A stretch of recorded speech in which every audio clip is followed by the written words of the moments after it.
Hello and welcome to Lois and Morgana Davidson Art.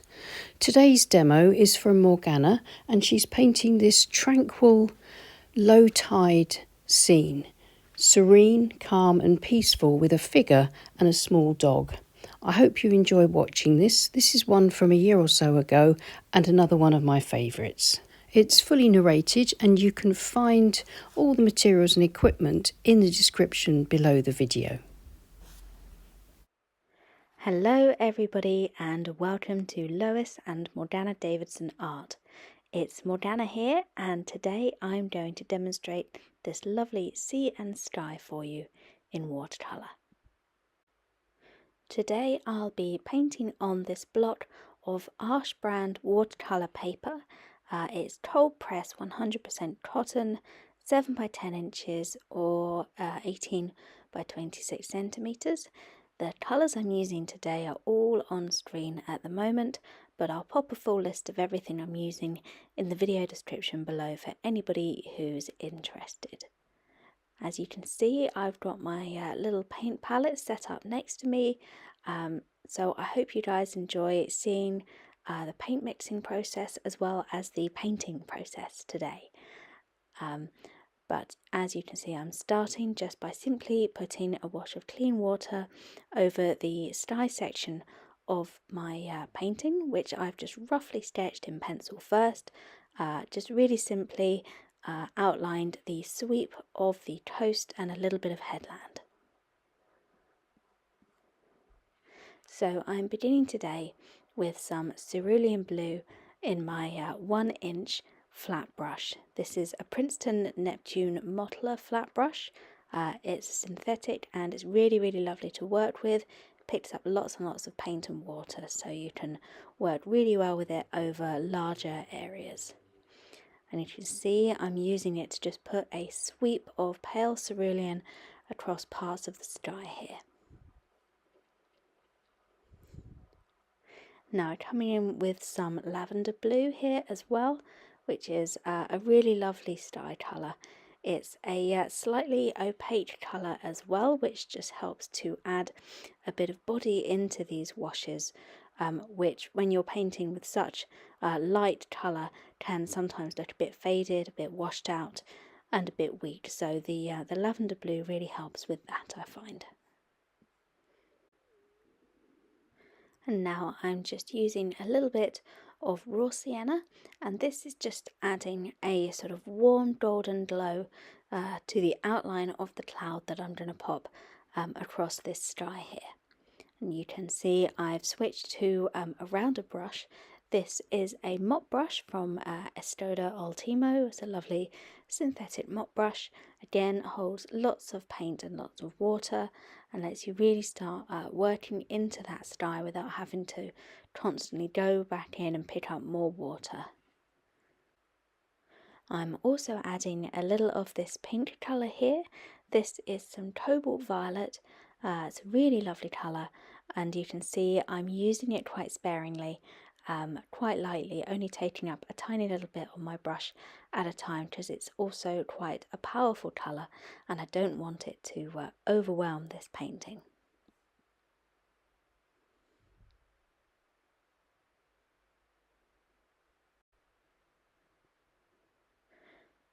So now I'm taking a little bit more lavender blue from my palette and working into the clouded area and just giving a little bit of shape to that, a little bit of extra colour and dimension. Again, using the rounder mop brush rather than the flat brush just to create softer shapes here. I still want to keep that nice sort of bright glow we've got a little higher in the page, where we've got the raw sienna and some of the white paper peeking through for the sun as well. So it's just about getting that combination of colours right, getting the shadows there, but also maintaining those lovely bright pale colours as well.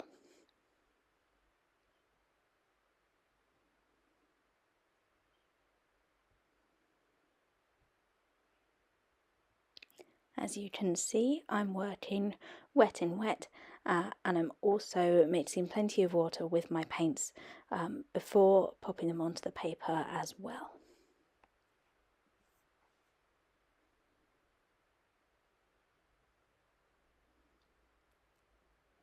Now I decided this sort of patch of pale cloud was looking a little bit blocky, so this is me just skimming a little bit of blue into parts of it here just to break it up a little bit, have some lovely blue sky, some shadows just sort of peeping through that bright area.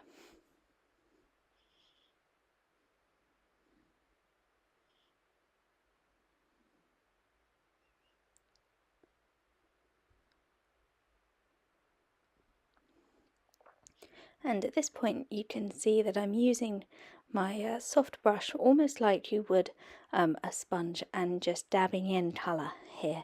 And in fact you could use a sponge if you have any art sponges. They're great fun to use and they work really well for this technique. I have a couple myself and they're really great fun actually to use to paint skies, so maybe I will do that next time for you and we can all have a bit of fun with some art sponges. But for now, as you can see, the lovely sort of softness of this imitation, this is an imitation squirrel mop that I'm using here, really nice soft bristles, and the paint just goes on really softly, and you can just sort of dab it on really carefully, a little bit like you would with a sponge, and when you work wet and wet, it gives you this nice sort of soft textural effect.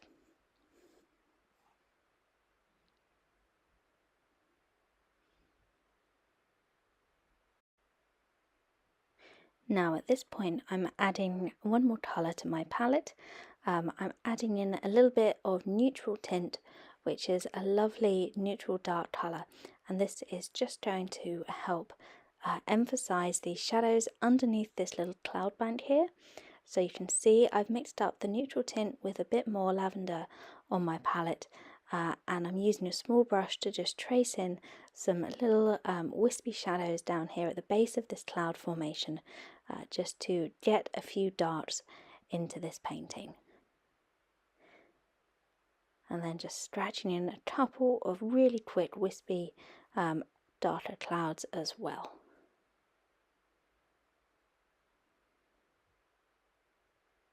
And now with the colour in place, I'm using my mop brush again to just soften down some of those lines.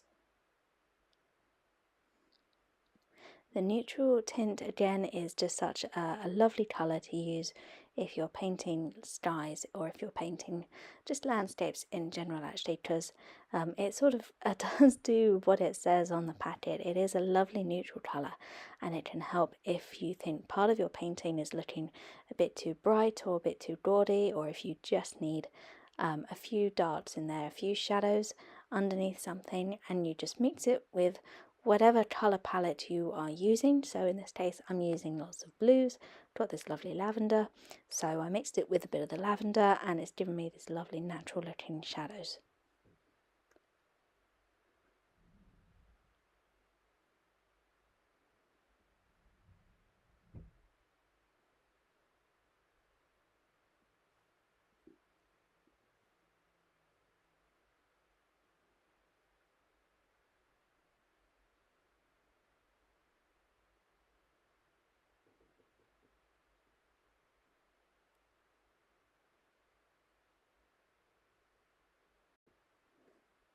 So now I'm going to leave the sky alone now and try not to fiddle with it anymore.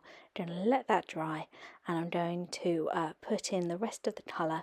I'm going to paint the sea wet and wet in a very similar way to the way that I put in the sky to begin with, because I basically want a much simpler version of this sky reflecting in this lovely stretch of water here. So once again I'm beginning with a really light layer of cerulean blue, and I'm blending that right up to the horizon line.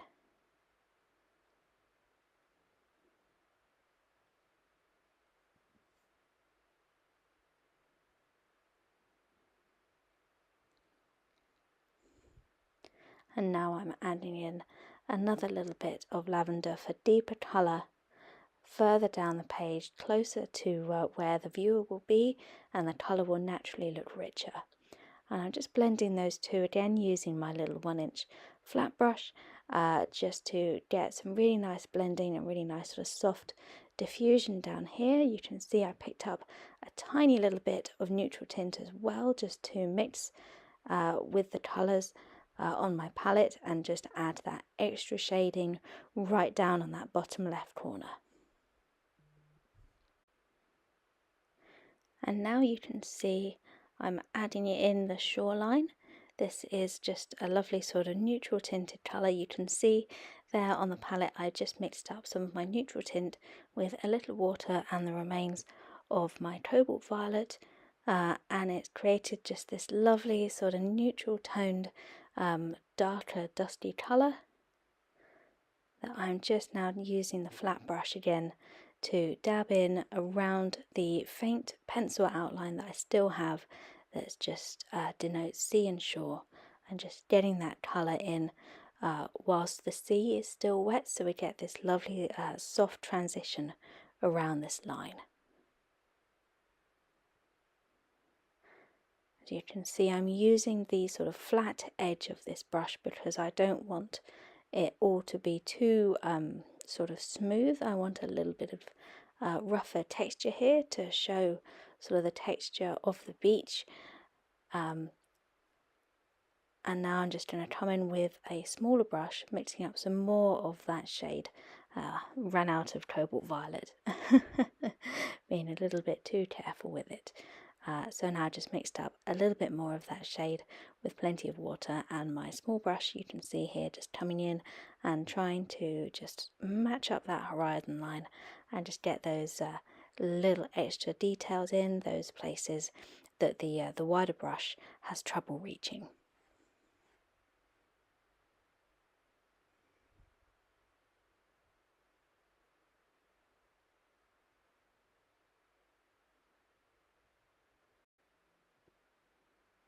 Now here you can see I'm doing a little bit more colour mixing, so I'm pulling down some neutral tint, a little bit more cobalt violet and plenty of lavender into this patch on my palette here. I say palette, it is actually a small ceramic plate which works well for me as a palette. And you can see I'm really sort of getting the colour up into my brush, getting a good decent amount of this lovely dark colour, which I'm making sure is tinted the right tone to go with the rest of the painting. Don't want it too sort of dark and black. I want that hint of lavender and cobalt violet to still run through. And just dabbing it in here where I have penciled in a couple of little bits of land. So we've got this small outcropping here, which I'm just painting in quite roughly using the mop brush and just dabbing in the paint quite richly, just to make sure that it stands out from that sea and sky.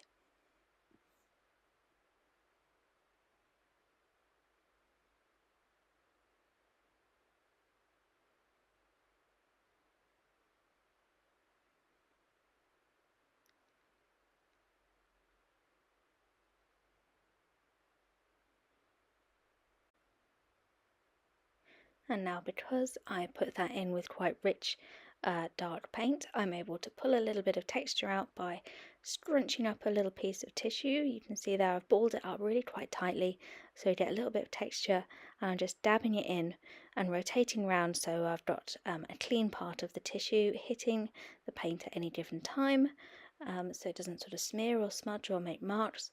And we've got a lovely little bit of texture really simply into that island there. So now I'm just adjusting my watercolour block away from my palette because I want to work on this very right hand side. And you can see I'm just mixing up some more of that dark colour. I'm pulling a little bit of ultramarine in as well into that mix, along with some more cobalt violet, just to really make those colours sing, and just to help emphasise those lovely darks. And again, I'm just using my mop brush to loosely go over the pencil outline that I already had for the main headland here.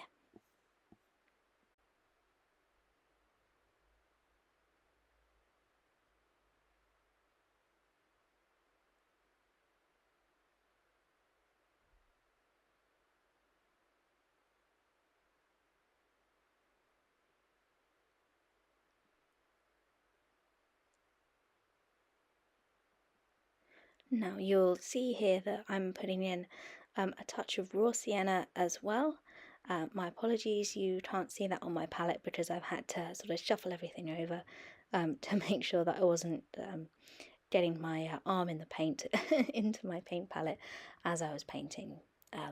But I think you can see there that I just dabbed in some quite strong raw sienna just to give a little bit of contrast, a little bit of interest and detail. And now I'm dabbing out some of the colour in that shorter, smaller part of the headland that is, of course, further away from us, so it would naturally be a little paler. So I'm dabbing some of the colour out of that with the tissue to make it lighter, and just emphasising a little bit more darkness and getting a little bit more texture into this larger part, which is, of course, slightly closer to us. And again, you can see that I'm using the scrunched up tissue to help create a little bit more interesting texture into this section as well.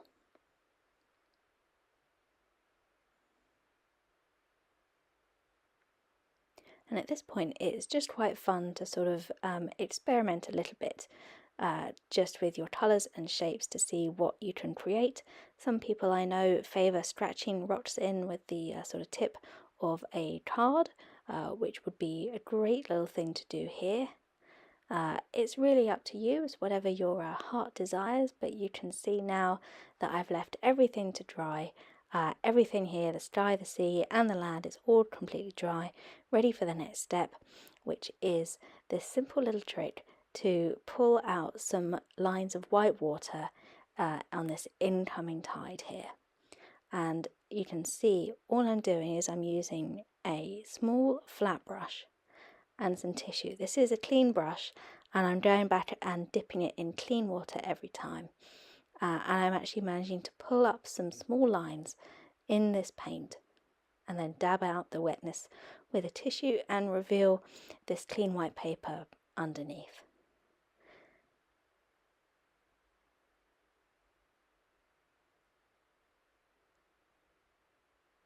And so I'm just going along and following the line of the shore, and this is just a really simple way to emulate that pattern of gentle waves, sort of gentle waves rolling in across the beach and across that shallow water coming into the shore.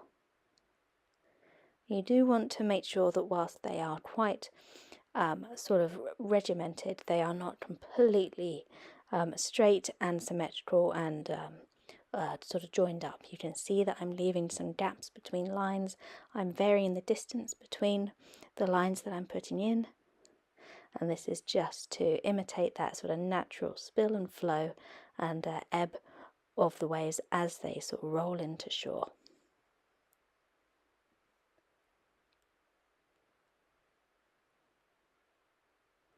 And you can see I'm keeping to some really quite thin sort of fine lines here. This, of course, is a technique you can use to paint perhaps a stormy or a slightly more feisty sea with a lot of surf and a lot of white water rolling in. This would certainly be a handy little trick to know if you wanted to paint something like that. But assuming you'd rather want possibly a larger flat brush and to do some slightly thicker, stronger lines. But for me, this is a lovely tranquil scene, lovely calm beach scene, so I'm only putting in basically sort of a minimal thin fine lines, just that little bit of white water trundling gracefully into the shore.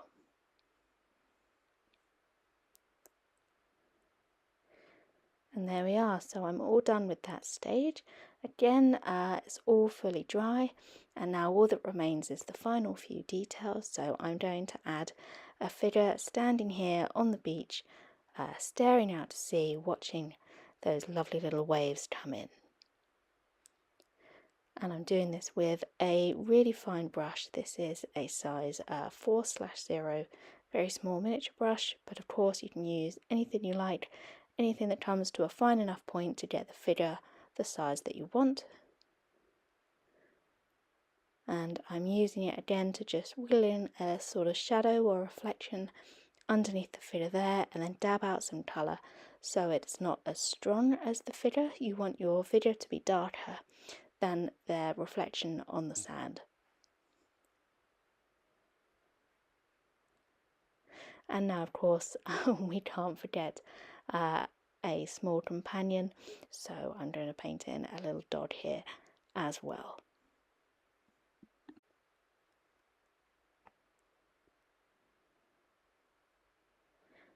And you can see I'm just basically doing really loose shapes for these two figures. So we've just got the tall figure. It's just basically sort of a wiggly line and a head to make sure that you can see which direction they're facing. And then, of course, the dog, nice and simple, a couple of legs and a little pointy snout. Again, just emphasizing those reflections underneath them both. Or at least I would be if you could actually see them. My apologies. But it is time for a small handful of seabirds to just finish off that sky. So again, I'm just using my fine brush here and this sort of neutral tinted puddle of paint that I've got handily on my palette to just scratch in a few really small, simple seabird shapes. I wanted to keep these quite small today, as if it's a flock sort of coming in from further out to sea, drifting into land on this lovely solitary coast. And here we are, this is the finished painting. Thank you very much everybody for watching. I really hope you enjoyed the video. If you've got any questions or comments, please pop them in the video description below. All of my equipment and paint colours and various bits and bobs like that is going to be in the video description as well if you're curious. But for now, I wish you a wonderful rest of the day. If you did enjoy this video, please consider signing up to my Patreon page for more similar art videos. There's a link below that you can follow if that's something that would interest you. But that's all from me this week. I wish you a wonderful rest of the day wherever you are and whatever you're up to, and very happy painting.